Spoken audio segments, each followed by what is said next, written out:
Qarlar işe көкте бітіріліп, ақырын ғана желдешек алып, терезеден тышқы қарап тұрам. Бик көп ішлер болмай әлім айтарып. Өз ағышына салдым мен тұрмышны, күні жеткеш болыр барсы да. Ашықмайм да, қабаламайм қазір. Басып тұрам терез қаршында. Тыныш қына күзетіп урамны, көріп дүниядағы болған харакетні. Көңілді сақлайсым келді хатира етіп, Раббым үйіп, сүйіп берген бәрәкетні.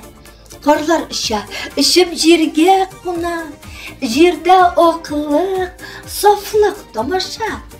Ұзақ қарап тұра олмам ақыры, ол матурлықтан көзілер қамаша. Автор Елнұр Галимова.